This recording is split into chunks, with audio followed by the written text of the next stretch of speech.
बोली देव हरिदेव 1008 महावीर भगवान की जय। संत श्रोमणी आचार्य गुरुवर श्री विद्यासागर जी मुनि महाराज की जय।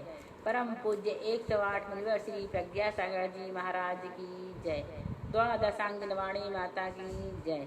अहिंसामय विश्व धर्म की जय।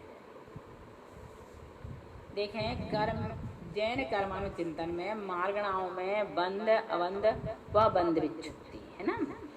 सबसे पहले मार्गणाओं में पहली मार्गणा कौन सी है? नरक गति। तो नरक गति में यहाँ पर बताया जा रहा है कि कितने का बंध होता है और कितने का अबंध होता है, और उन प्रकृतियों के नाम बता रहे हैं। तो नरक गति में भी इन्होंने बांट दिया। नरक कुल 7 होते हैं, उनका अलग अलग से विवरण किया गया है। तो नरक गति में तृतीय नरक तक पर्याप्त में 101 का बंध होता है और 19 का अबंध होता है। तो जो 19 अबंध योग प्रकृति हैं वे कौन सी हैं, यहाँ पर बताया जा रहा है। देखो, वैक्रिक अष्टक, सूक्ष्मत्रिक, विक्लत्रिक, आहरद्विक, एकेंद्रीय, आतप और स्थावर, ये 19 प्रकृतियां अबंध योग्य हैं। कहाँ पर? नरक गति की में। कहाँ तक? पहले से तीसरे नरक तक, वो भी पर्याप्त अवस्था में। अब देखो, चौथे पांचवें छठे नरक तक पर्याप्त में 100 प्रकृतियां बंध योग्य हैं और 20 प्रकृतियां अबंध योग्य हैं। तो कौन सी अबंध योग्य हैं? आहरद्विक, एकेंद्रीय, स्थावर, आतप, तीर्थंकर, वैक्रिक अष्टक, सूक्ष्मत्रिक और विक्लत्रिक। इस प्रकार से कितनी हो गई? 20 प्रकृतियां। ये कैसी हैं? अबंध योग्य हैं, अर्थात इनका बंध नहीं होता। कहाँ पर? चौथे पांचवें छठे नरक तक। सातवें नरक पर्याप्त में 99 प्रकृतियां बंध योग्य हैं और अबंध योग्य 21 हैं। पहले 19 बताए, फिर 20 बताए, फिर 21। सातवें नरक पर्याप्त में 99 प्रकृतियां बंध योग्य हैं और 21 प्रकृति अबंध योग्य हैं। अब देखो वो कौन कौन सी हैं? वैक्रिक अष्टक, सूक्ष्मत्रिक, विक्लत्रय, आहरद्विक, एकेंद्रीय, आतप, स्थावर, तीर्थंकर और मनुष्यायु, है ना। इस प्रकार से यहाँ पर इन्होंने पर्याप्त की अपेक्षा बताए। अब प्रथम नरक में अपर्याप्त में 99 प्रकृतियां बंध योग्य हैं और 21 प्रकृतियां अबंध योग्य हैं।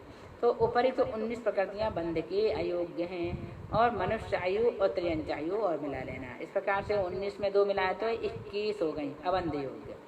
अब दूसरे से छठे नरक में अपर्याप्त अवस्था में 98 बंध योग्य हैं और अबंध योग कितनी हैं? 22 प्रकृतियां। तो वो कौन सी हैं अबंध योग? 22 देखें, वैक्रिक अष्टक, सूक्ष्मत्रिक, विक्लत्रिक, आहरद्विक, एकेंद्रीय, आतप, स्थावर, तीर्थंकर, मनुष्यायु और त्रियंचायु हो गई 22।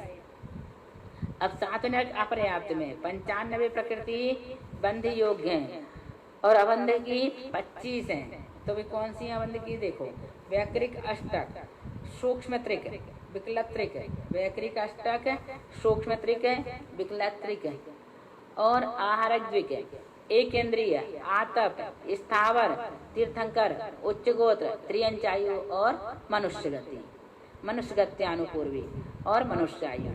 इस प्रकार से 25 प्रकृतियां अबंध योग हैं। कहाँ पर? सातवें नरक में अपर्याप्त अवस्था में 95 तो बंध योग्य हैं और 25 अबंध योग्य हैं। तो 25 के नाम हमने आपको बता दिए। अब कौन सी गति आएगी? नरक गति हो गई। अब त्रियंच गति। त्रियंच गति में देखो, त्रियंच गति में 117 प्रकृतियों का बंध होता है। सामान्य त्रियंच की 117 का बंध है और अबंध 3 का है। वो 3 प्रकृति कौन सी है अबंध वाली? बंध की हम आपको नहीं बताएंगे, जब 3 ये निकल जाएंगे तो अपने आप बंध योग समझ में आ जाएगा, है ना। तो अबंध की बताएंगे।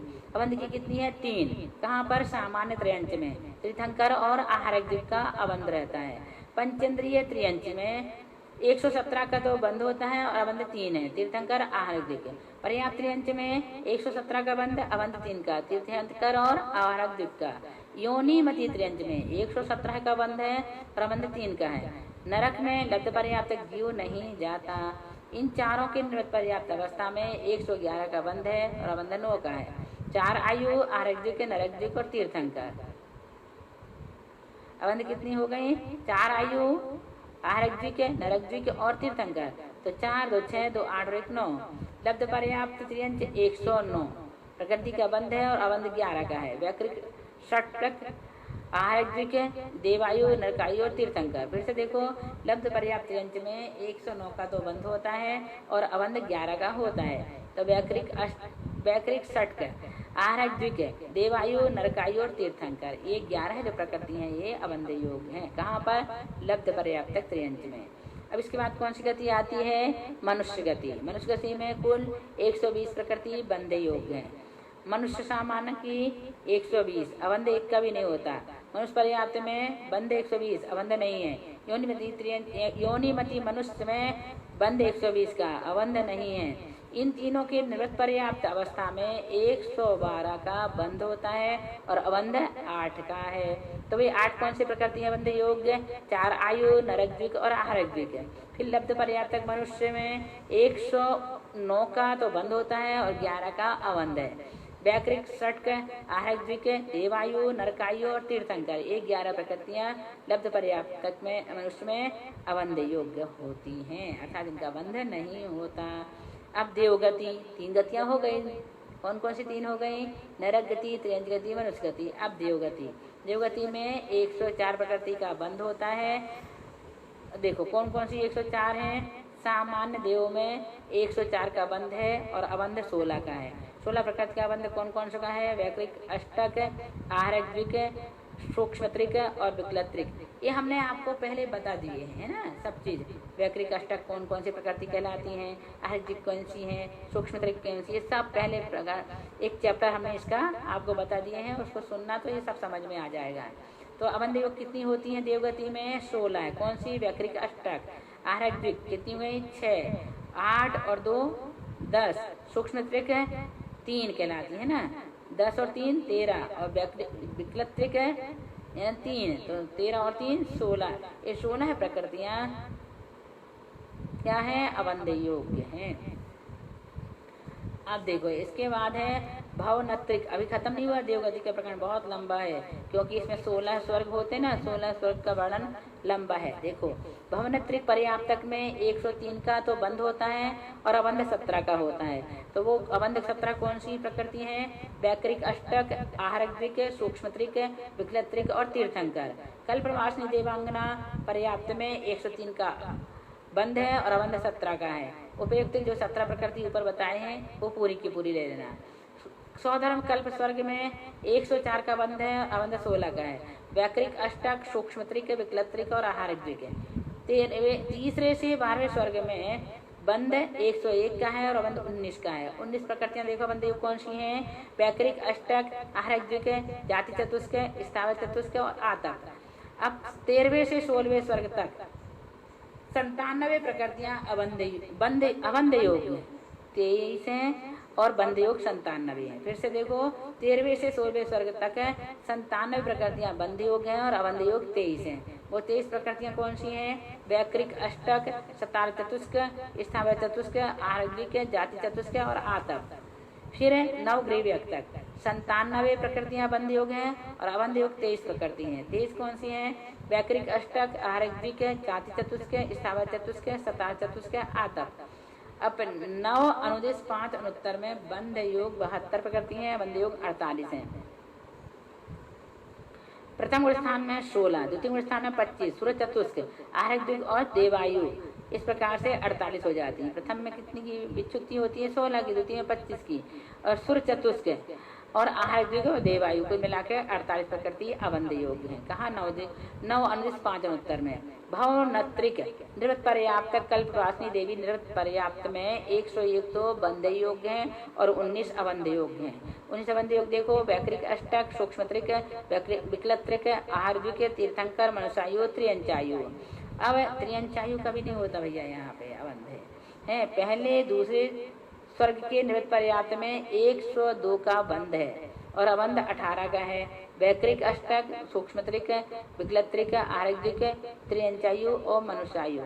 वैकृक अष्टक क्यों ले रहा है? क्योंकि अगर देवगति का जीव पुनः देवगति में उत्पन्न नहीं होता, न नरक जाता है, न नारकी देव होता है, न देव नारकी होता है, न देव देव होता है, न नारकी नारकी होता है।